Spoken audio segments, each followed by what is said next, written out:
Hey everybody, this is Eric Casey, the host of the Toonami Squad podcast sessions. How's it going?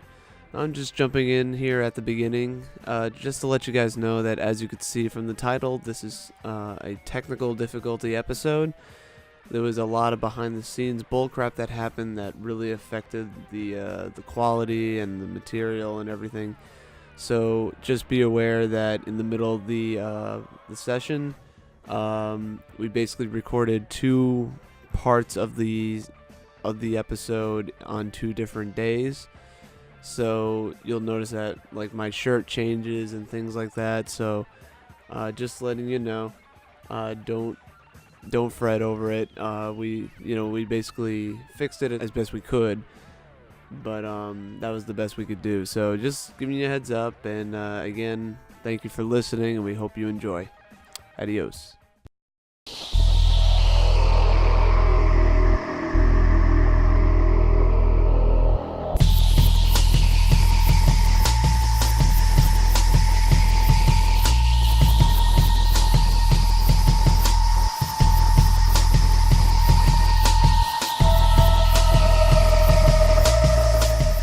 Hello and welcome to the Toonami Squad podcast sessions. I am your host, Eric Casey, also known as eRockstar5 on Twitter. How's it going?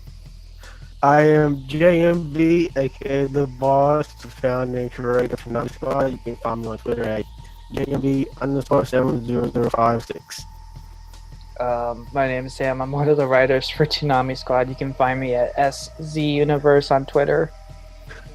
And I am Phantom at PhantomStar64, podcast producer, writer, occasionally video editor, all that crazy shit.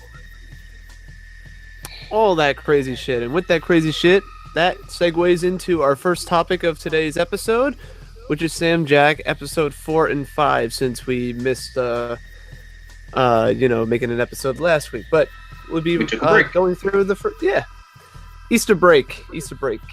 All those fun things, all the Easter eggs, and I didn't know you guys skipped out on those because I wasn't there. Okay. Well, the intro was fine. Anyway, let's dive right into it. Sam Jack, episode 4 and 5, without an echo. Yeah, let's do it. Episodes 4 and 5. So, what do we think of Sam Jack episodes 4 and 5? So, episode 4, I really love the art. I mean, that's the entire. Yeah, me too. The entire season of Samurai Jack is that I really love the art. And I just love the dynamic that Jack had with Ashi during that entire episode, the whole back and forth between the two. I thought it was pretty funny. And it was just a pretty calm episode overall compared to the first 3 episodes, which were really intense. And episode 5, I think one of the weakest points, and I think I read this through a review on Surreal Resolution, I think I pronounced that correctly, through Rob, and he brought up a good point, is that Samurai Jack has always been about visual storytelling, and I feel like that they explained way too much in that episode, where it should have been the visuals telling the story, not the characters. Where you kind of see the change in Ashi through through the dialogue and the way she was saying her lines and stuff like that, I guess. I don't know. The interaction with Jack and all that. Oh, we have clones. The clones are attacking. The Phantom clones. Star Wars Episode 2, Attack of the Phantom. That actually sounds like a much more entertaining movie. Do that on purpose? No, I had internet connections. Okay. Okay. Well, anyway, going back to where going back to Samurai Jack after getting derailed, is that episode 4? I felt was more calm and more in line with what Samurai Jack earlier seasons were about. And then episode 5, I feel like they could have done a lot more of telling the stories through the visuals instead of them explaining it to you. Because, in the medium of animation in any television series or movie, is that storytelling is greatly enhanced when you tell it through the visuals and not through exposition. Mm-hmm. That whole show don't tell mentality. Mm-hmm. I would agree with that. And that's what Samurai Jack has always been has always excelled at, is the show don't tell. I mean, if they kind of would have cut to, like, when they were describing the whole tree thing in episode 5, on how Aku is this evil being that will destroy anything and has this great control over the land. If they would have gone back a little bit and kind of had this flashback sequence of Aku doing that and kind of just explaining through that visual element, I think it would have been a lot greater. I didn't really see it at that point. I just thought it in story point where they actually kicked off the plot. Yeah. I mean, I understand that they want to keep the plot rolling and keep it going, but, you know, sometimes visuals should tell what's happening and not the characters. But, you know, episode 5 wasn't a terrible episode. I think it's just weak. And I think the Scotsman, even though he's going to make a return, I really would have liked it if he would have continued being the old man. Yeah, that part of it, it kind of took me by surprise. I even made a tweet about it, like, oh, that didn't last long. I was a bit surprised about it because that was one of the big hype things around Samurai Jack, is the return of the Scotsman. I'm sure Scotsman's back. Oh wait, he's dead. Well, Yeah, I'm sure he's still going to be a part of the season, just not in a physical live form. Yeah, right. And which I thought was kind of weird though too. But I feel like it was an excuse to kind of get the Scotsman back in his in his youth look, you know, the classic look. I don't know. I think I don't know. I kind of like the idea of just having the Scotsman be the old man, and if Samurai Jack ever crosses paths with the Scotsman, it's a great contrast between the two. One doesn't age, and the other has aged over the course of 50 years.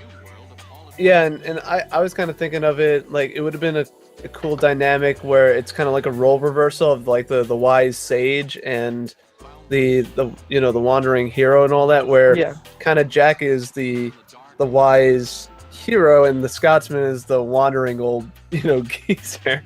Along those lines. I don't know. He finds some wisdom from the Scotsman somehow.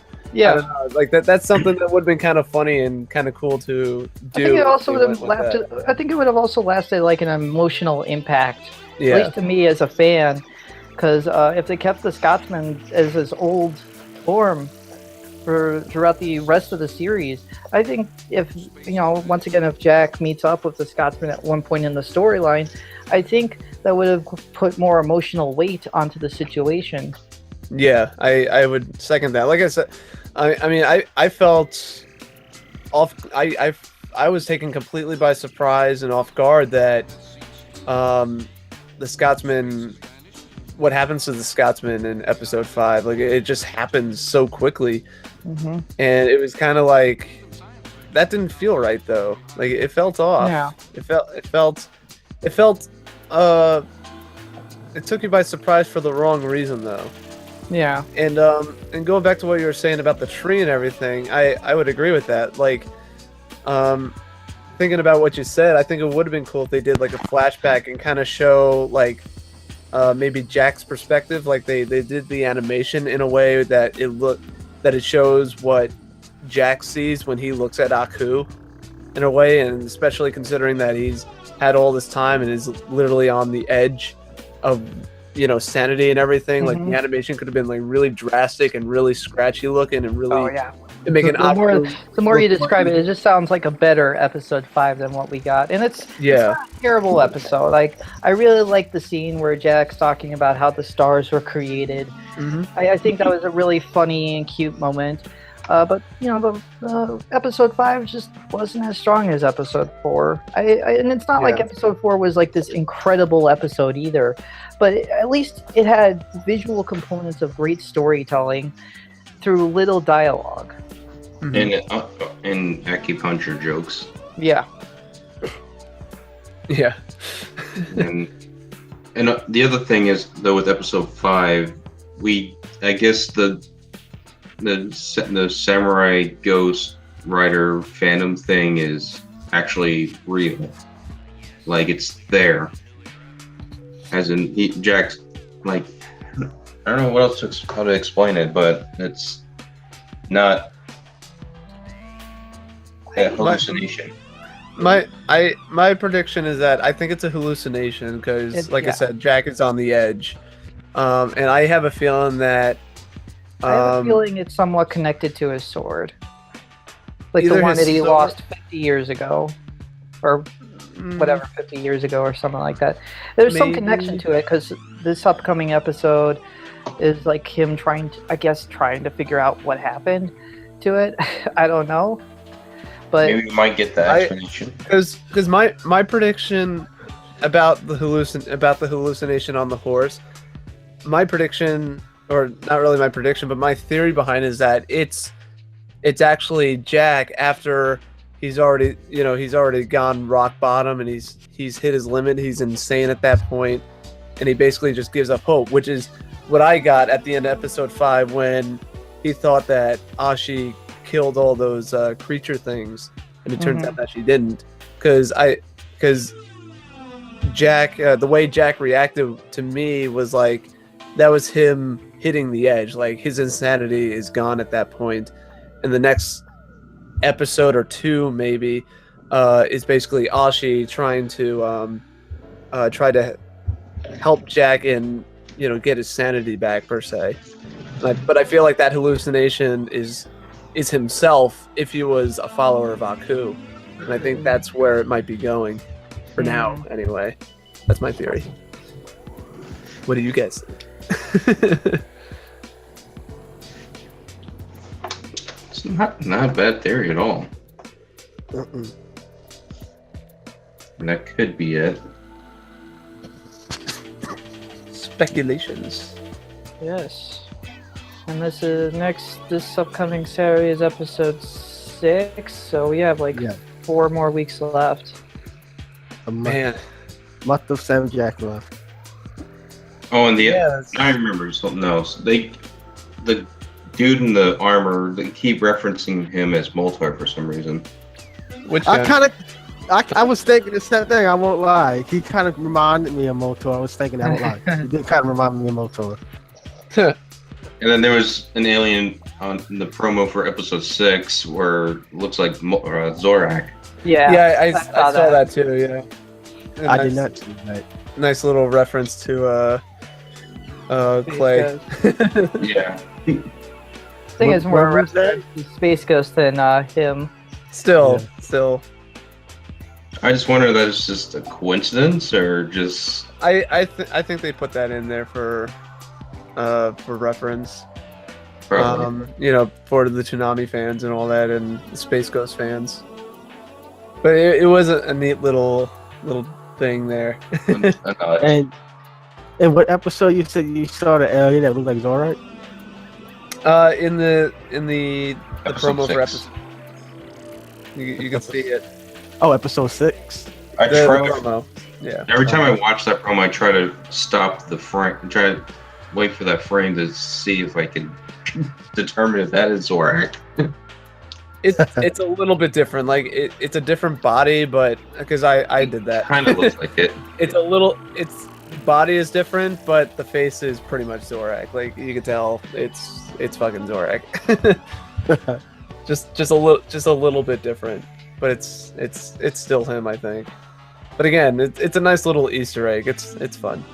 Yeah. Well, with that, does anybody else have anything to add to the Sam Jack? Other than we're disappointed that there's 4 weeks left. Can anyone explain Celtic magic to me? It's Celtic magic. You don't question that shit. Ever played Dungeons and Dragons? You don't question that shit.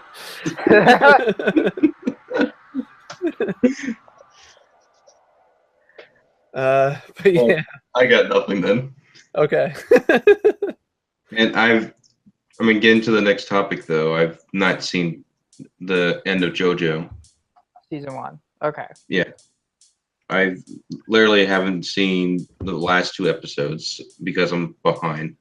Okay. Spoiler No. alert. Yeah. I spoiler. can't give you my opinions on that. Okay. Fair enough, Then fair we're enough. gonna spoil the shit out of it. So go ahead, just do it. Yeah, do it. Okay. Spoilers follow.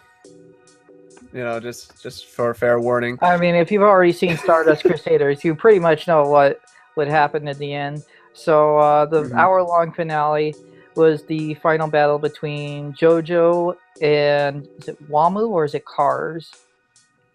I don't know. Like for me, it's been like it's kind of been kind of a long stretch for me and JoJo. There's just I don't know what the villain's name. I believe it's Cars. So yeah, I can look him up real quick. Not Dio. Yeah. it's but, totally not Dio. Not this. Yeah, it's Cars. It's the end of season 1, right? Yep. And Okay. it's totally Cars. I just did a Google search. Sorry, I don't remember it off the top of my head. Actually, I could catch up on JoJo if I wanted to. I mean, like, That's up to you. yeah. I mean, for me, like JoJo's been a good show. Not gonna deny that, but it hasn't like grasped my attention like other shows. Like I would say some of the best shows that have that I've never seen before that really catch my attention were like shows like either Soul Eater or Black Lagoon, Hellsing. JoJo just didn't grab it for me. There were times where I just glance over and I'm like, oh, it keeps my interest for a little bit, but I didn't follow the story at all. It was it lived up to the name at least. It was bizarre. I'll give it that. Yeah. Oh yeah. Oh, trust me, we haven't even gotten into the truly bizarre shit. That's in part 3. Oh god. But like the finale, the last couple episodes, you know, they were, you know, action wise they were fine. They were funny too. Like the bumpers, the in between bumpers have been really entertaining to watch, honestly, because the Toonami crew really picks the perfect clips for it. Yeah. But like I said, like JoJo didn't really do it for me, but I'm not gonna say it's a bad show. It's eons better than Tenchi GXP and Silver if you watch this. Shut up. It you know, it was a good show. It was a good watch, but it didn't really do much for me. But the finale was pretty good, I have to say. It kept my attention pretty well. The last episode, I would say. The one problem with JoJo season 1 as a whole is that Phantom Blood and parts of Battle Tendency just aren't that great. Well, all of Phantom Blood is really terrible. It's an awful part, but yes, yeah, killing a fucking dog in the really premise. low points, but there are some really high points in part 2. I'm not gonna lie, it was pretty entertaining rewatching season 1 again. Yeah, I mean, like I said, like it had some good moments here and there, but it didn't. For me, it didn't encapsulate me, you know. All right, But- I'm just all right. I'm just watching JoJo after Joseph passed away. I'm just at this point. I'm like, okay, now this is just Kids Next Door with an older Nigel Uno. Jonathan passed away. Oh, Jonathan, I'm Joseph getting- Star is alive. yes. I'm getting my JoJo's mixed up. Yeah, and even then, like that stuff was kind of weird. That he apparently died at the end of part 1, and then he comes back as like a somewhat different character with the same name. Like, But as Nigel Uno. yeah, like Well, the whole point of JoJo's Bizarre Adventure is that it's the family bloodline of the Joestar family. okay. So Joseph Joestar is a descendant of his great-grandfather, Jonathan Joestar. Okay. Okay. And Jonathan So, you Joestar. didn't know that? Yeah, I didn't really get that from the show. Oh, they explained that in I the didn't. finale. Actually, they explained that in part 2 at points. Yeah. Well, like I said, like it didn't encapsulate me, so I wasn't really And then paying attention. The next I mean, part, I wasn't paying attention, but I even I got that. yeah. Yeah. In the next part, Joseph's daughter married a Japanese man, and his son has the Joestar bloodline, or her son has the Jonathan Joestar bloodline in him, and his name is Jotaro Kujo. Crazy I don't know gibberish. I don't know anything past part 3 though. So if you're gonna be asking me, I know Jotaro is one of the main characters in Diamond is Unbreakable, but I have not watched that part. I have not seen any of that, but I know a little bit about part 3. Did Okay. you get what all called JoJo though? Well, because I guess I'm guessing it's because of the bloodline. That's his Well, it's relative. also like what Jonathan Joestar went by, JoJo. And then Joseph, Joestar, and then whatever the other guy. What was his Jotaro name? Kujo. Yeah. That one makes less sense to me. Why they would call him JoJo because there's not two JOs in that there's not. name. I think it's thought- just Actually, yes, there is because Kujo. Yeah, that's what I was thinking. Never mind.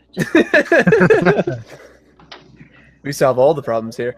But yeah, Yeah. like I said, like it didn't encapsulate me enough where I was paying attention to like that kind of stuff. Like Yeah.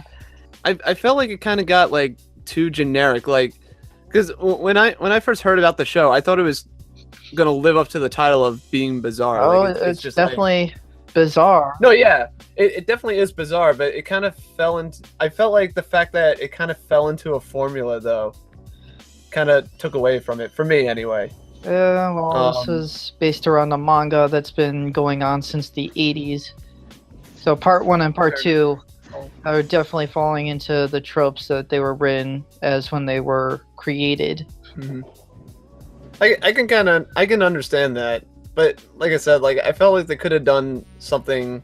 I thought they could have done it a bit differently instead of like season 1. It worked because it was just so out there and everything, but season 2 just felt like kind of. Well, you mean part 1 and part 2. This is all part of the same season. Oh yeah. But yeah, basically between the two storylines that we experience in season 1, I just felt like the first season kind of worked for me because it was the introduction of everything, and it was like, you know, what's going on, and then in season 2, the tropes of JoJo. It just, like I said, it just felt like a by the books for JoJo, where I felt like season 2 could have done something a little bit differently, you know, especially with the time frame it takes place in and everything. It was fine. It was a fine show, but it just didn't do it for me. It you know. I can get that. Do you think that that season 2 is going to come on eventually? Do you think? Oh yeah, they love JoJo. When I hope it's next year. As much as I like JoJo, I kind of want more show options to show up before we lock in a slot for a year. Mm-hmm. Hopefully JoJo comes on next year, but it could come on this year. You never know. They don't really need a whole lot of episodes to work with in order to premiere it, but I think they may break for a year and then come back to it. Give it a little bit of a break. Yeah, I think a year span isn't bad either because it means that they're willing to put out newer shows and promote those, and are willing to get those newer shows. And JoJo being out of the spotlight for a while will mean that people will kind of forget about season 1, and then when they grab season 2, people will kind of be like, oh, they got it. So that's cool. Which season do you think is better, in your opinion? Have you seen the entire show? No, I have not watched much of Stardust Crusaders. Okay. I only know it by reputation. I did watch that old OVA for Stardust, but it's not nearly as good as the recent one, which oh really? So we kind of saw the high point already from what you hear? No, because part 3 is the most well-known part here in the West. Well, I shouldn't say most well-known, more well-known to anime fans, because JoJo Part 3 has been pretty much synonymous with various jokes and knowledge throughout the community about stands and the musical references, of course. Yeah. That was one of the things I did appreciate, though. Like, it's so fucking absurd.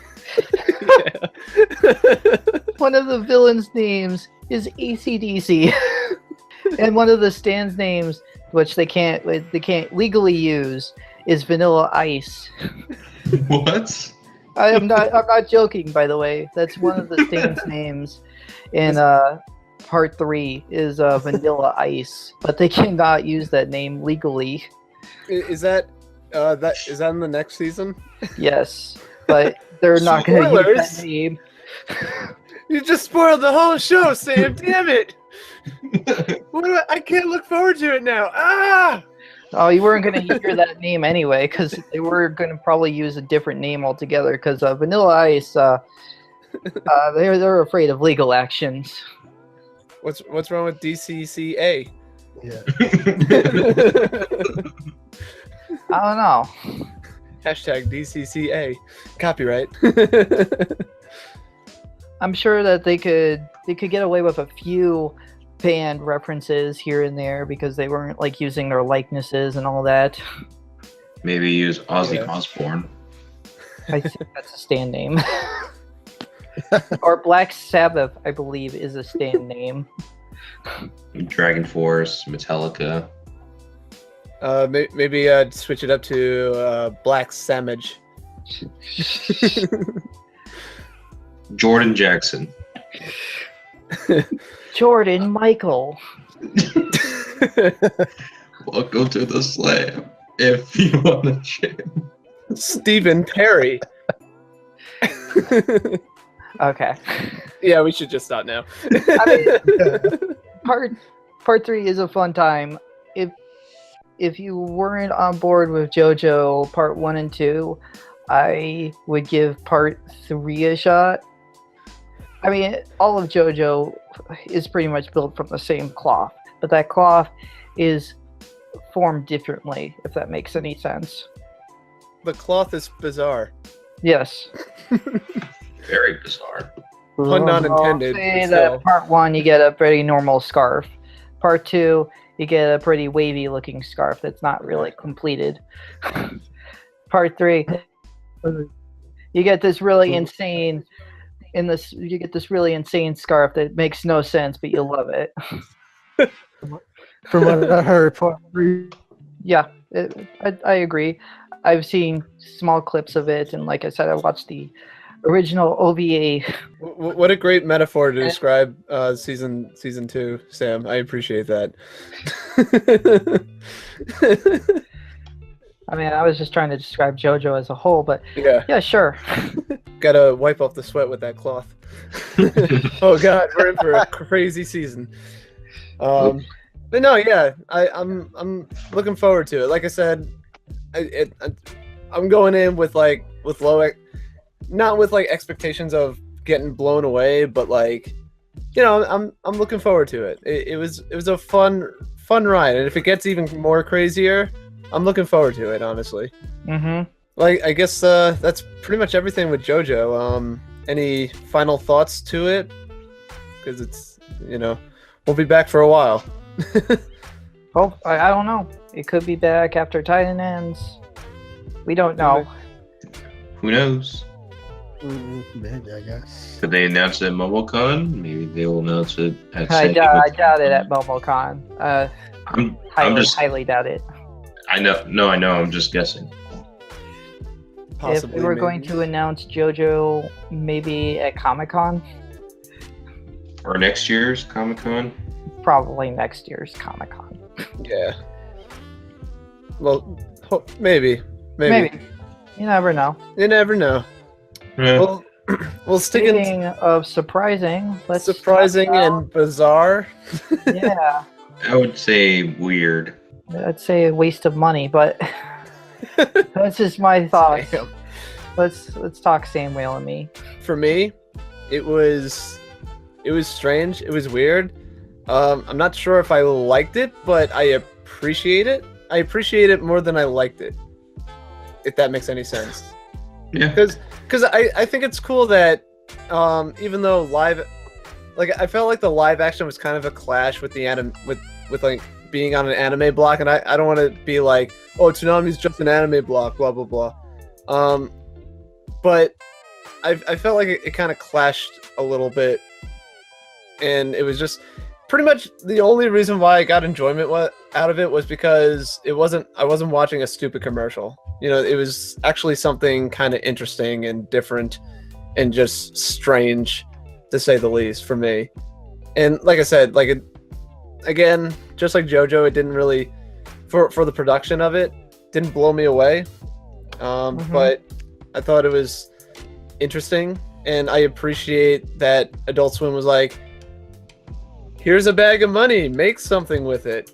Okay. And they did, and that's what we got. But the thing is, like, I'm hoping that Adult Swim does that more, because I would rather see more of that stuff than the typical commercials that we see during a, broadcast. Honestly. I agree. I agree with that. Yeah, like I would like to see some like more experimental stuff, especially from other directors too. Like I would love to see like Del Toro or Hideo Kojima, maybe, if Adult Swim can contact them. Definitely do that. That may be a little bit out of their reach. That would be cool. I know, but hey, maybe they can tie it in. Like, if they do an experimental thing that ties into Death Stranding, that would be really dope. That would be cool. Like yes. a Death Stranding promote the game. Yeah, no, but like I think it'd be kind of cool if they did like a mini series that relates to Death Stranding as like a tie-in before the game comes out. It'd be pretty dope. Okay. You mean kind of something like what they did with Horizon Zero Dawn? Yeah, something like that, but on a scale like Samuel and Me, where there's Yes, maybe adds to something to it and actually has some relevance for you to care what's going on. The Samuel and Me was just random. I just call that good promotion right there. Do it, Adult Swim. Do it. Do it. Get J.J. Abrams to do something. But yeah, like it'd be really cool to see more experimental stuff from other, famous directors. Not just like famous anime directors, but also like movie American directors too. Yeah. Well, not even just American. Like whoever you can get your hands on. I from what I hear. Yeah, like I hear Del Toro's an anime fan. Like he might be into it. I don't know. But I like I said, I just think it'd be kind of cool, and it has great potential for just random content to throw on and just to see, what happens. It'd be kind of cool. See more of that. At this point, I'm just gonna keep thinking of directors' names. Anything else to add to it, or? She got me. It wasn't what I was expecting. And yeah, I was expecting something more action-packed. And then when I seen the actual promo, it was completely different from the original trailer. The live action stuff, and then with the video game stuff, it wasn't what I was expecting. Yeah, the video game thing was kind of weird. Like, A little comical, yes, but well, it didn't feel like a video game though. It felt like a film student's attempt at making a live action video game, sorta. And that is kind of like weird. No, I wouldn't say weird. It was just, yeah, I guess weird. Weirdly executed, I guess. Because, like I said, like it didn't feel like a video game to me. It kind of felt like an experimental. It kind of felt like a cinematographer's experiment, an editor's experiment of taking this footage and just doing weird cuts with it. Kind of want to see them. I just want to see them do a promotion with Greenpeace in Japan. I also want to throw one more thing out there, that them using the Samuel on Intruder 3 and Oshi using it in the Samuel and Me was a complete coincidence. Well, he was doing that, and I believe he said that Intruder 3 was already made, started production on Samuel and What the worms were mostly the same, like in Intruder 3. Yeah. I can see it. Well, it was a complete coincidence, and Jason said that Intruder 3 was done movie was even in production. Well, Jason might have heard the pitch. Maybe. I don't know. Maybe. Oh, Awesome. he had no idea Oshi was even gonna do that. Well, anything else to add? Samuel and me? It just feels like a giant Adult Swim bump. Pretty much, yeah. I can attest to that. I agree with that. That's all I got. I like it overall. It was a fun little goodie to experience. Just like in between shows. It got repetitive a lot of the time, though. I mean, it's just like fully coolly. It's like, what the hell's going on? Yeah, but like. But I feel like with Fully Cooley, there's meaning behind it, whereas this just felt like, she just wanted to throw shit together and see what worked. Right. If it even counts as working. Yeah, because it was, like I said, it was like a freaking experimental, like an editor's experimental film with just random footage and being like, oh, what happens if I do a whole bunch of jump cuts with this, or reverse the footage like this, I got nothing. Well, with that, that finishes Samuel and me, and we'll move on to the next topic, which is predictions. Big old predictions for what will replace Jack in about when Jack finishes. Do we have any suggestions? Corey in the house. I'm hoping. I am hoping for Lupin. That's what I'm hoping. That's all dependent on whether or not 11 p.m. stays. Yeah. Yes, that's also even if they keep 11, would they move Attack on Titan up? Maybe. I don't know. I don't know. I don't know. Depends on the ratings. How well it does. Because to be fair though too, like it's been quite a while since Attack on Titan, was around. Do you think maybe its popularity has died down over the years that we've been waiting? Because it'll be interesting. Crunchyroll, it's currently number 3 in terms of popular shows that are streaming this season. So it's obvious people give a shit about season 2. Right. Yeah. I'm just saying. Do the casual audience care? I don't know. Mm-hmm. But I could see Titan maybe doing better or potentially doing better at 11. Maybe it'd be. What were the ratings? It would be an interesting experiment. I think. At least I think. I mean, when we look back at the past, like back in 2014, they moved down world premieres of Space Dandy to 12:30. Attack on Titan led the block strong at 11:30. Valid. That is a valid point. That's kind of what I was looking at. I mean, they could do like what they did. They could reverse it where they'll put on Titan on with how many ever weeks there is left, because why not? I wouldn't consider that a risky endeavor unless it just doesn't perform well at that time slot for whatever reason. Right. They could also move Super off, and they could just shift the block up half an hour for every show. Mm-hmm. We could just do a whole slew of things. Yeah. That is one. They can also get. Yeah. They can also get rid of 11 p.m. I don't know. I have no clue what's happening. Well, the thing is.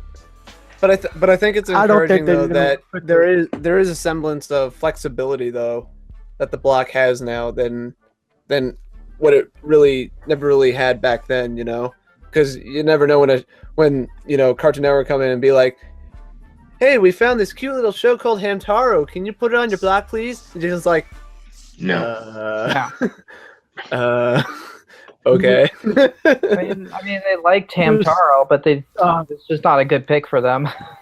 I know, but I'm just saying, like, it seems like Adult Swim's working with like the Toonami creators to get shows that they want, instead of like the other way around.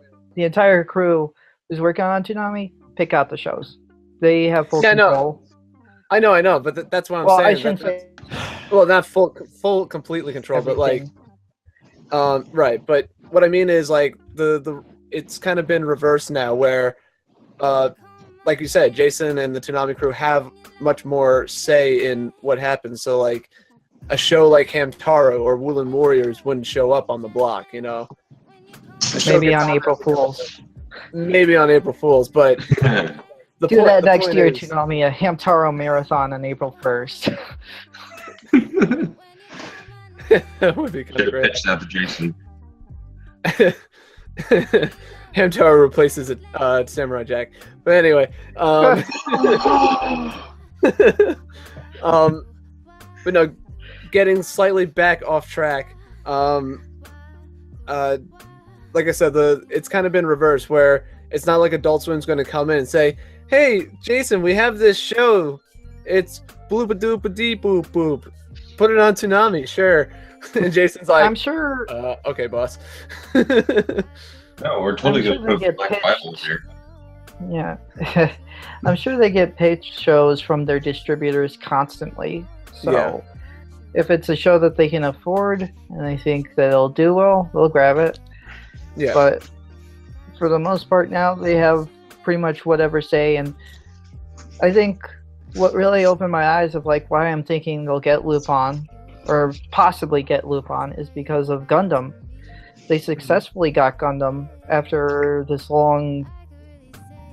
Gundam went unlicensed in the United States for a long time, and now it has a licensor, but it doesn't have TV rights.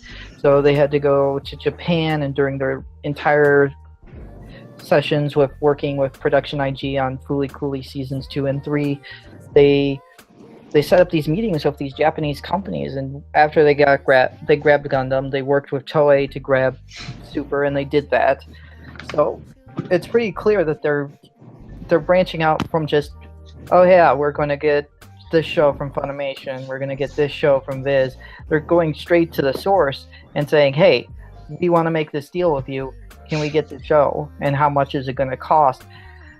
Is it possible to do it? I wonder if it's the same way with Outlaw Star finally getting that Blu-ray. Probably not. Yeah, not... Sunrise just loves taking their sweet-ass time with re-releasing those.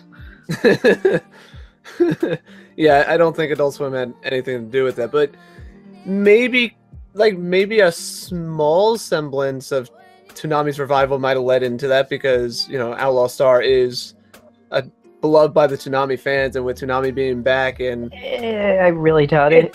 Yeah, I'm just saying it could have been a very back when Funimation announced that they got those shows, that was back in 2013, and Toonami was still like building up steam, and it's certainly not the block it is now, where we're getting like these just straight from Japan type shows like Attack on Titan Season 2. We're getting the broadcast dub like just a few weeks after it aired in Japan. Yeah. Which is insane to think about, because if this was still working on 2012 rules, we'd still be waiting on a year. We won't be certain that these shows would be available. Well, speaking of those shows, like, is there any other, like, I would love if, Fate Stay Night would come to the block as maybe not for 11 o'clock though. That wouldn't be a good show for it. No. That would be like further down the night. Yeah, no, I know. Kabinari of the Fortress, I think might be. I don't know if that would be another good show for 11 though. No, but that would be an interesting one to pick up. It's pretty good. Depending if they can license it from Crunchyroll. Right. Trying to think. I want to see like Yermagon in the block at some point. What's that new show that's getting a lot of buzz? I think it's done by the same guys who did One Punch Man, the animation studio. Psychopaths? No, there was another one. It kind of looks like Gurren Lagann and If we're talking, I was thinking of Baku no Hero. Oh, I know a lot of people are talking about that. Yeah, that one. Another Studio Bones series. We need more studio. Yeah, we need more from Studio Bones. I mean, they're already working on a season 2. They're on season 2 right now. Yeah, that's what everyone's. Airing. Yeah. That's how tired. Yeah, I've been seeing it around, so I'm like, maybe that one. That one looks interesting. This may cause a stir, but I don't. Black Bible? No. Yeah. I wouldn't say 11 o'clock for this show, but I think it'd be interesting pairing it up with Super and Kai, but fucking Boruto.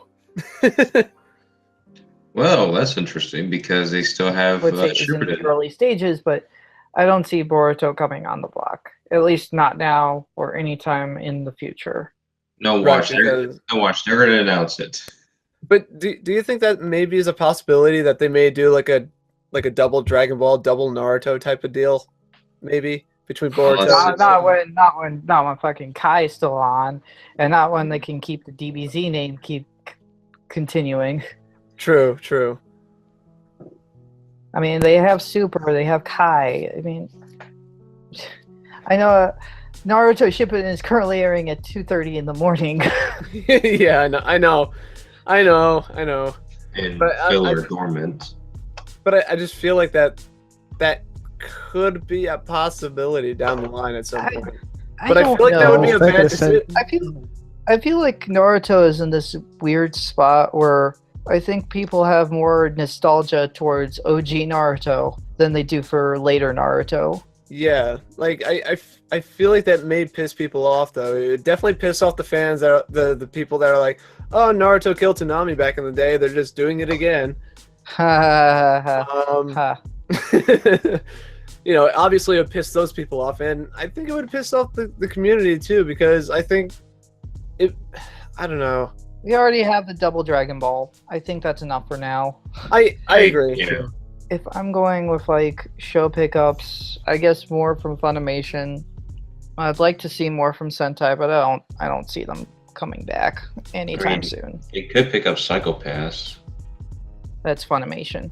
Without anything from One Punch Man season 2 maybe. Well, that would be next year. Yeah, that would be next year. Unless they decide to do a simulcast, which I What? doubt. Blue Exorcist season 2 finished airing. So could that end up in the block soon? They started a production on think the so, but dub I don't last know about- month. I don't know They about showed 11 off a couple o'clock. episodes with Sakura-con. Yeah, but I don't think it'll be. I don't think that show is good enough to be at Oh 11. no, not at 11. Not at 11 o'clock. Maybe at 1 in the morning. Probably like exactly where Tokyo Ghoul is. What if Adult Swim has another revival show coming down the pipe for 11 o'clock? That'd be cool. Seems like Sunrise wants to work with them again. So fingers crossed for that Big O season 3. Yeah, Especially since they were striven Big O season 1 and season 2 on the stream list.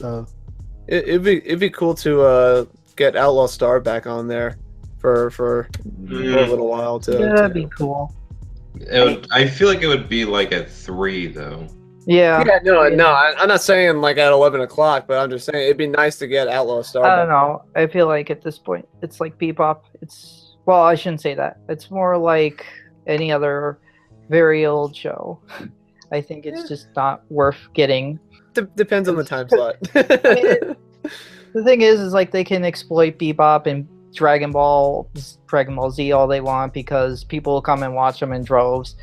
Outlaw Star, what was the last time that Cartoon Network aired it? 2003, maybe 4, maybe. It's been a while because they if I remember correctly in an interview with Jason, I think he mentioned that like they put it on Midnight Run just to let it die out because it just kind of fell off, if I remember correctly. Yeah, I don't see Outlaw Star coming. It's just way too old. Yeah. I don't think it's worth picking up, unlike say Bebop, where they've aired it so many times. People know it's an Adult Swim staple show. I mean, I could probably see that or Outlaw Star end up on the stream instead of the broadcast itself. They would have to get streaming yeah. rights for that, which is a total different beast.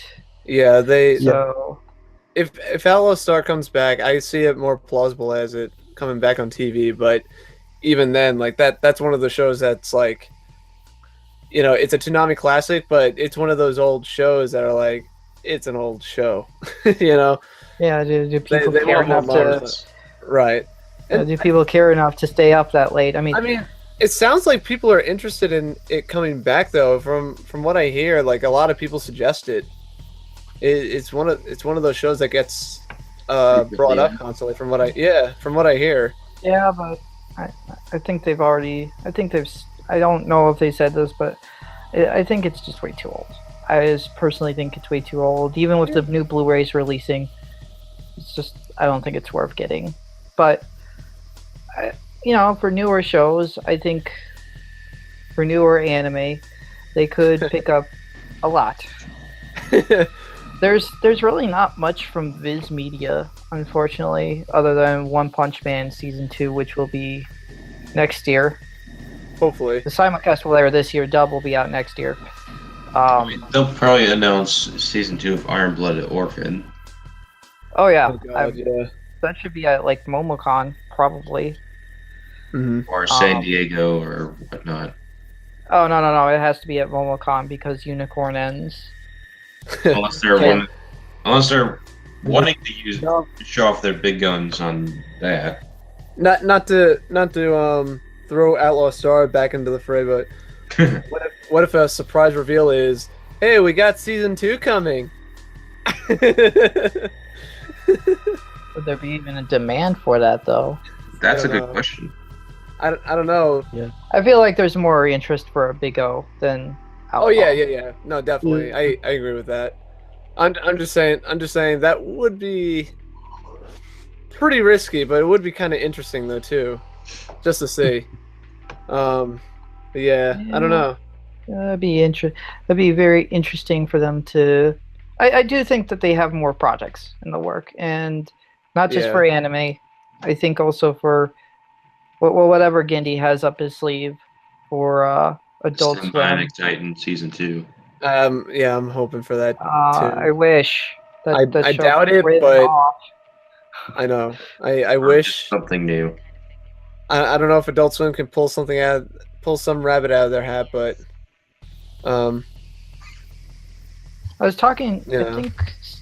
I think Sketch said this. That it was a co-production with Gendy's studio Orphan, so it may be possible to bring it out of legal hell, but I don't think that's possible. Well, Gendy has to buy the rights for it, right? I'm It assuming. would be Gendy's studio Orphan. I don't know.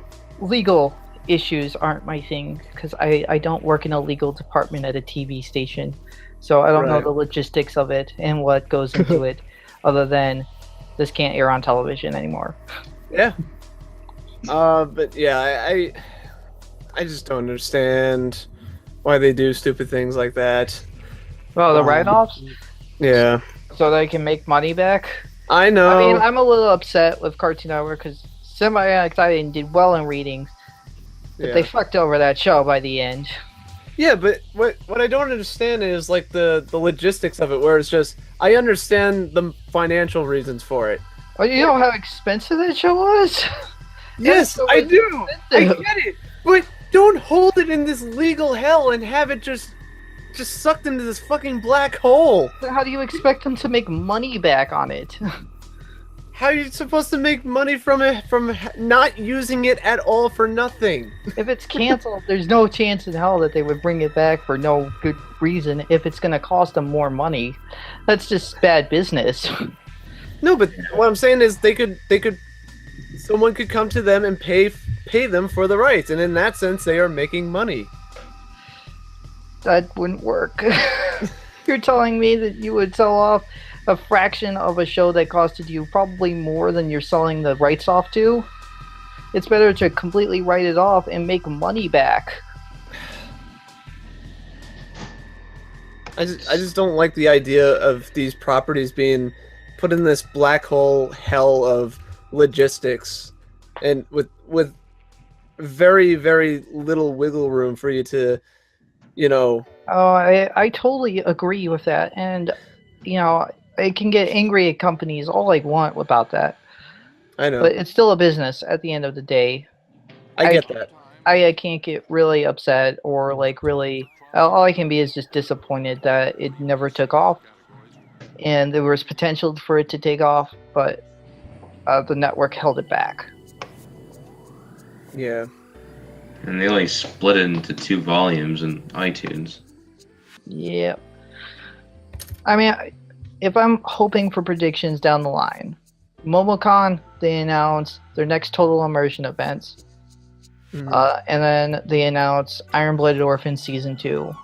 If 11 p.m. is staying, I hope Lupin the Third premieres June 3rd, and Samurai Jack, whatever moves to that slot, they keep 11, and they keep going down. And then once Attack on Titan leaves, Mob Psycho airs, or potentially Fooly Cooly if that's ready. I don't know. Oh yeah, that's right. The Fooly Cooly card. Ace in the hole. Forgot about that. Oh yeah, this is interesting, but apparently, rumor right now is that season 2 is in the works. Mm-hmm. At least for the dub part of it all. You just found that out now? No, because one of the voice actresses kind of shared it on Instagram. Oh, it wasn't like specific. Mm-hmm. They never specifically said like, oh, because we're doing Fooly Cooly season 2 dub. It was kind of like they were under a non-disclosure agreement, so they couldn't really say anything other than season 2.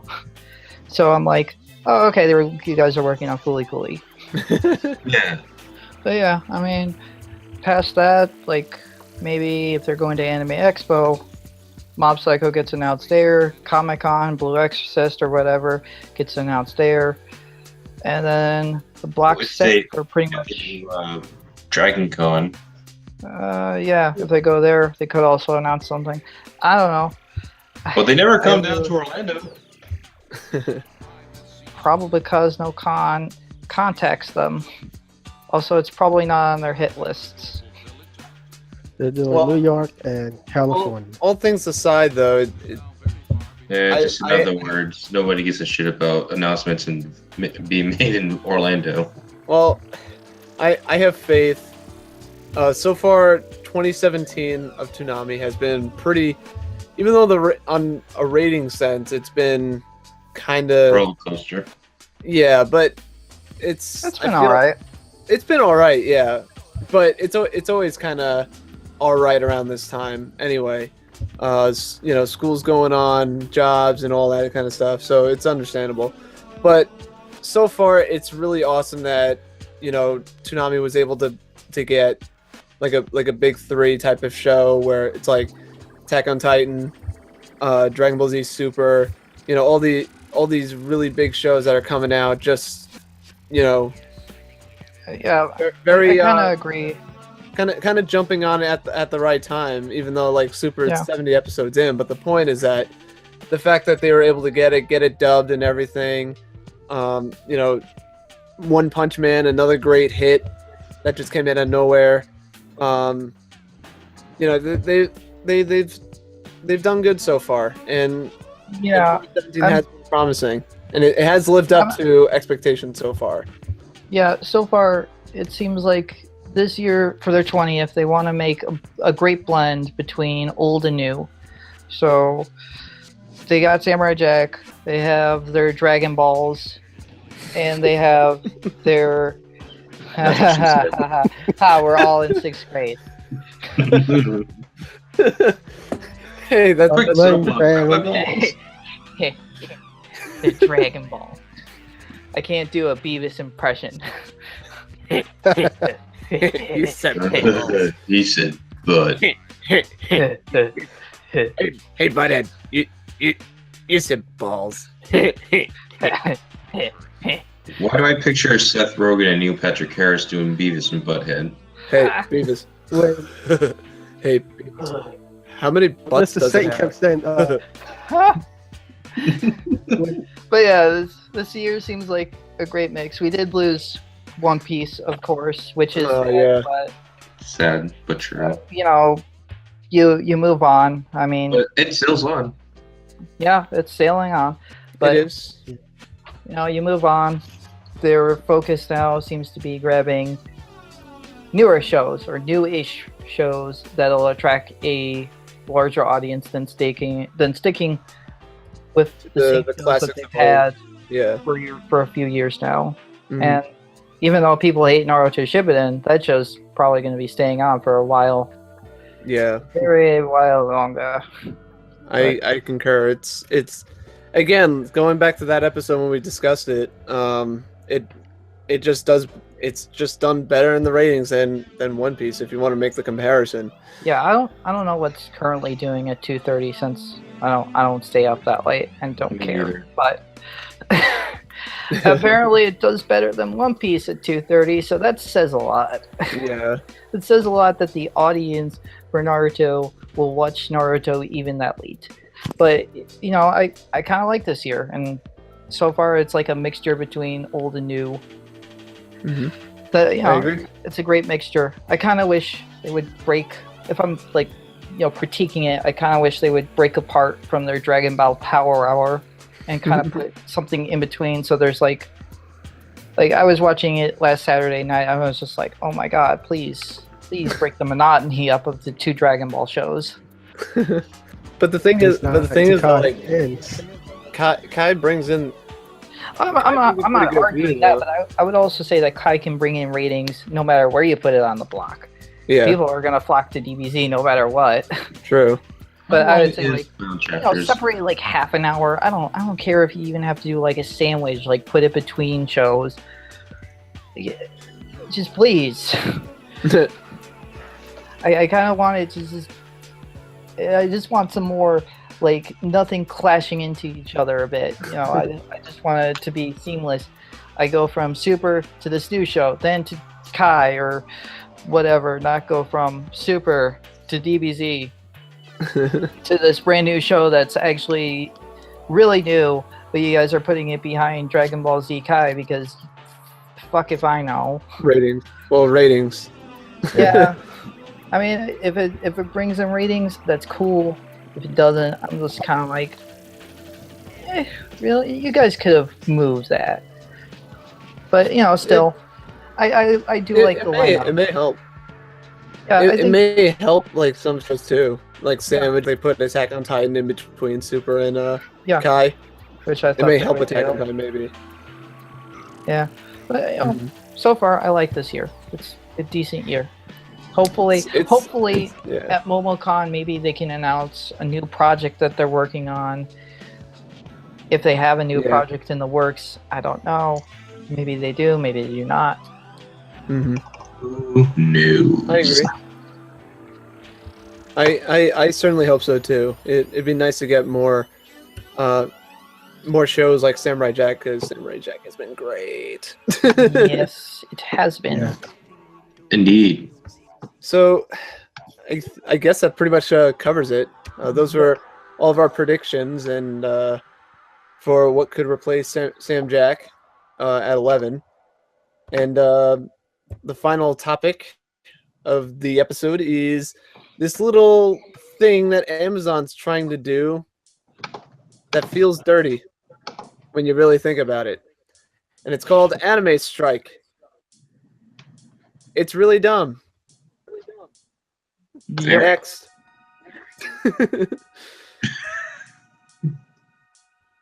Echo. So, Sam, do you want to do the honors of explaining what this monstrosity is? So basically, this new service that Amazon has created, it's been around since January, I want to say, Mhm. is basically an add-on to Prime, which basically streams. It's an anime streaming service on top of your Prime membership. Ew. It costs an extra $5 for you to do that. How much money? $5 a month for your on top of your $100 Prime subscription. It costs basically $105. You pay 100 for Prime and then 5 for the stupid anime strike. Okay, Yep. that's dumb. So a That double is dumb. paywall. Yep. It's certainly not a good service. At least I'm not against the idea of this service existing, but the idea and execution behind it is kind of blah. 2 paywalls for a subscription service should be outlawed. Like, that should be banned. You should not do that, period. End of story. I agree. It's because that shit like builds up over time. Yep. Especially considering like there are people out there that are paying for other subscription services like their PlayStation or Xbox for video games, freaking Netflix, freaking Crunchyroll if we want to talk about other anime stuff, Funimation. Jesus, there's just so many. And Yep. it's dumb. Why? Why Amazon? Why do you do this? We want money. Yeah, but why? Why do it 60 stupidly years. like that? Because they're not gonna make shit from it. Oh, it's still going on, and this season they acquired pretty much all the really good shows. So Oh, did they? Yeah, they even grabbed a Rage of Bahamut season Oh. 2, Oh, really? which was season 1 is licensed by Funimation. So unless somehow Funimation can get home video rights to it, Amazon has legal streaming rights to season 2. That would be that. Actually, no. They would have to show season 1 first. But I was thinking that could have been a show that came on the block. It was okay. I have it. It's a pretty good show. But anyway, like, fuck.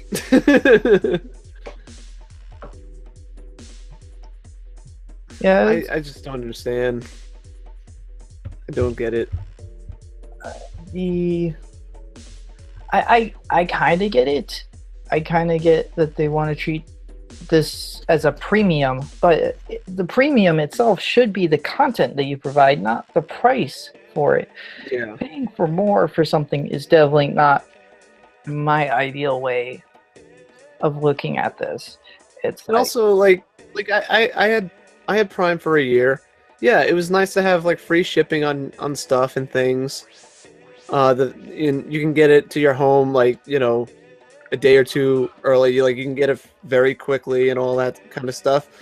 But it's $100. Like, I think it's just too expensive. If anything, I think the price should have dropped a little bit, or they just included it as part of the service. Like, I don't know. I agree. Maybe I don't know, because the thing is that I don't know what Like Amazon views as success. I don't know what these Japanese companies view as successes, but I mean, they're trying to find a happy medium here. Is that Netflix holds their shows that they hold exclusive rights to Mhm. until the series is done airing. Granted, it comes with a dub, all the bells and whistles that you'd kind of expect with like a home video release or whatever. So it's pretty cool. Mhm. But just waiting for some of these shows to come on is just basically like next to non-existent. You're literally waiting either 25 to 26 weeks, maybe more. It rubs me the wrong way, but I can at least see where they're coming from, is that they want to prove this happy medium where they have exclusives, unlike Hulu, which the exclusives for anime streaming there is so limited, and it usually just gets buried on top of everything else. And I get with this, I think they're trying to find this happy place. The problem is once again, it's buried underneath Amazon itself. Like Amazon Video, I would say is, I don't know if everyone actually knows that Amazon Video comes with Prime, but I do have Prime, and I do have this service. I'm paying for the service because it's offering me a legal way to watch shows, which is fine. I Mhm. I enjoy Prime. I enjoy my time using it, but the problem becomes, well, why should I pay you guys this amount of money a year when I can get the same service just for less a year? Yeah, I would agree with that. Also, I look at it from this perspective though too. Does add, what does that add to the value? Like, how does sure you'll get some exclusives to the shows, but like you said, you have to, you'll be waiting a long time before they even show up anyway to even justify that price. And so you spent an extra $5 on your account thing, Well, no, and this is Anime Strike has simulcasts. So the moment that it airs in Japan, it comes on an hour later.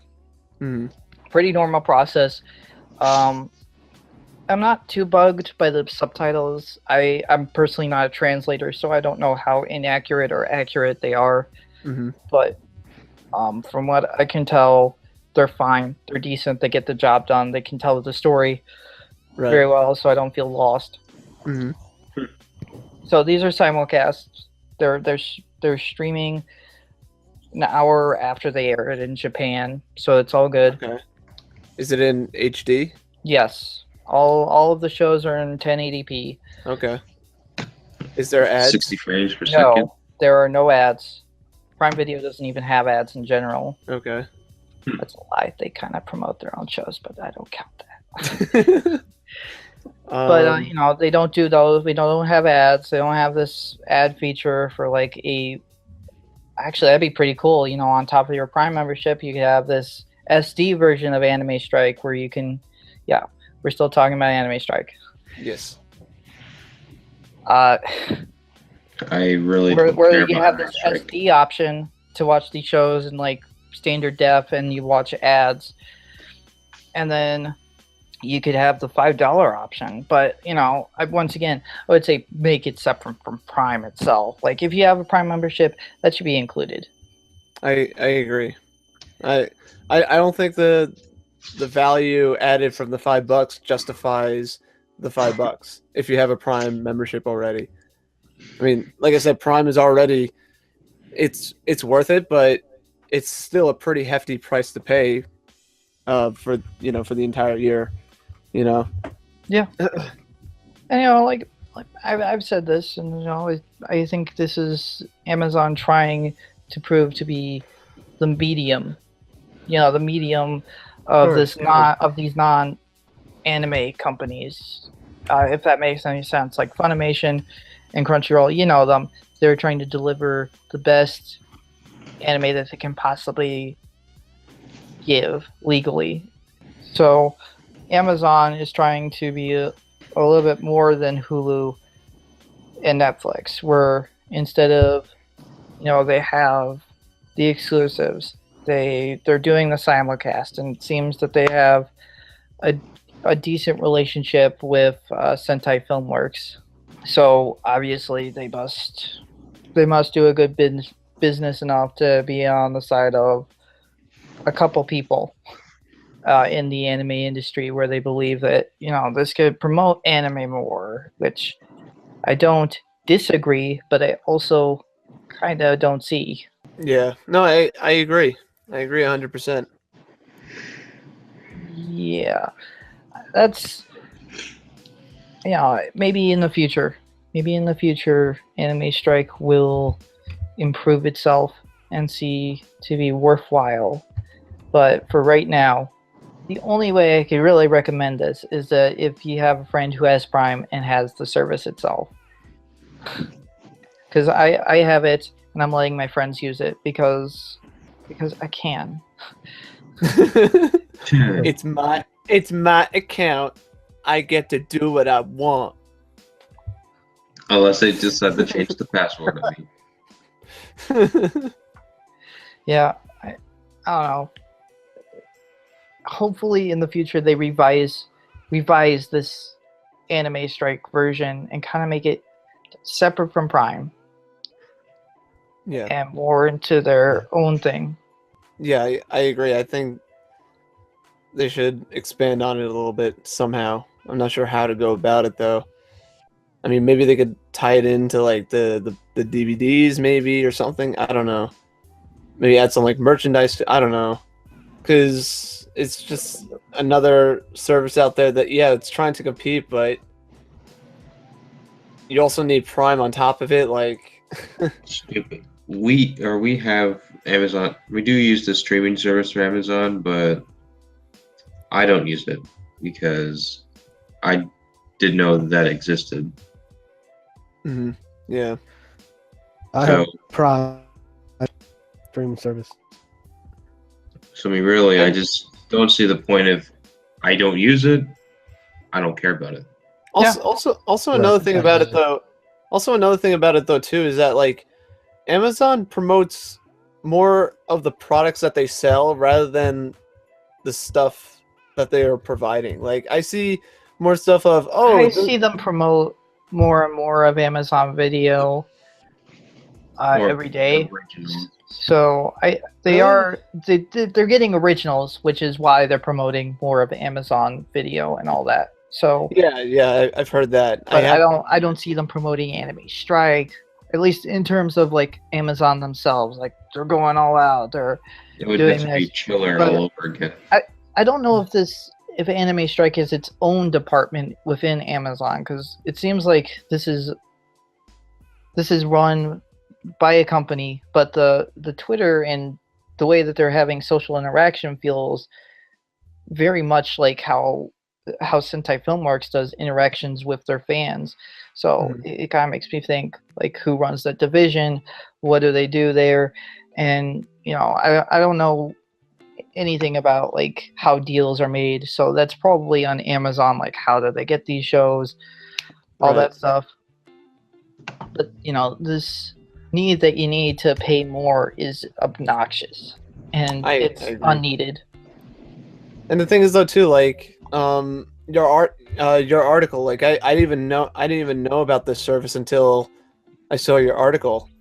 And before we came on here, like that's what I'm saying. Like they're gonna have this service and no one's really gonna know about it, really, because they're not gonna promote it or anything either.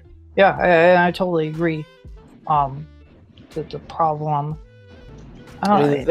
There's stuff in Amazon Prime that you don't even know, because Amazon's kind of like YouTube, where they don't really explain everything. That's totally true. You just kind of have to you really have to delve deep into it to really understand what everything you can do. The basics of Prime is basically you get 2 days free shipping. Yeah. That's basically what everyone knows about Prime, but I don't think most people know that there's a video streaming service. If you have Prime, you can get the Amazon Music app, and you can get any song that's on Prime. I think you can get some stuff from like Audiobook too or something like that. Audible, there is a couple things for Prime members. I don't recommend it because but still pretty bare bones.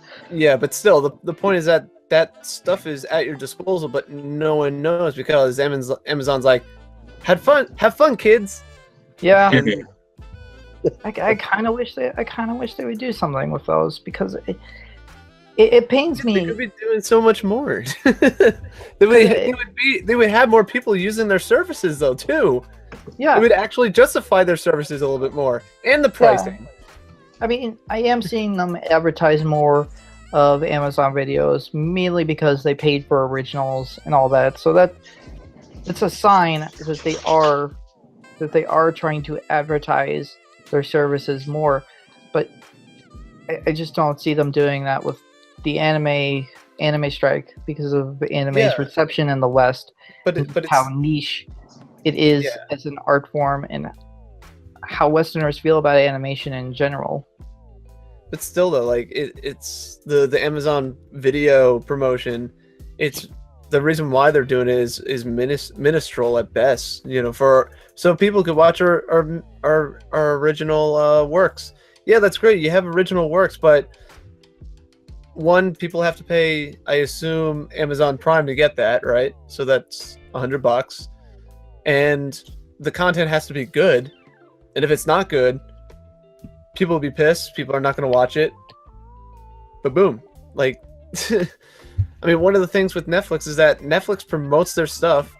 They announce what they're getting every month, and also, they kind of they talk to their audience, their community, and try to get you to interact with them, which brings you back to the service.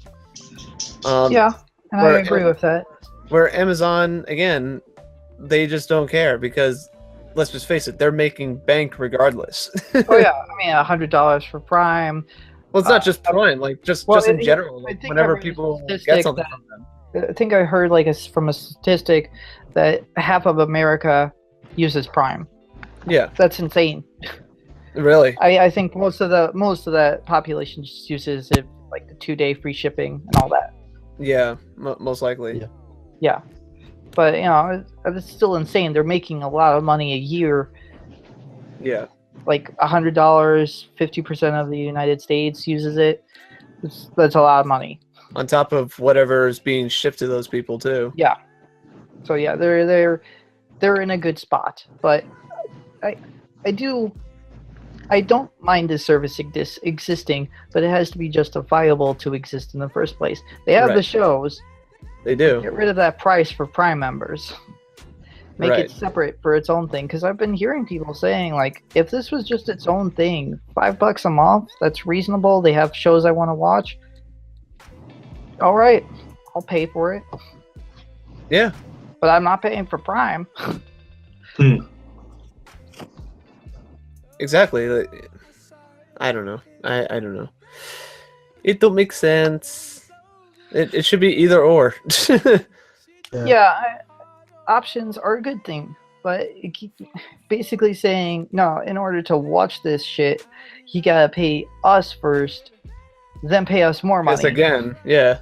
Which is horrible to think. And yeah, the anime market, sure, it's not as big as video games or movies, but it's still big. It's still feasible. Like, you'll make money off an anime service, I would think, if you play your cards right. If you play your cards right. I mean, Crunchyroll surpassed 1 million, so true.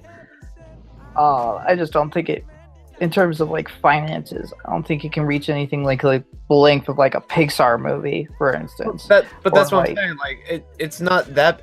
I'll admit that. Like, the anime market is not that big as comparing it to movies and video games. They blow anime out of the water.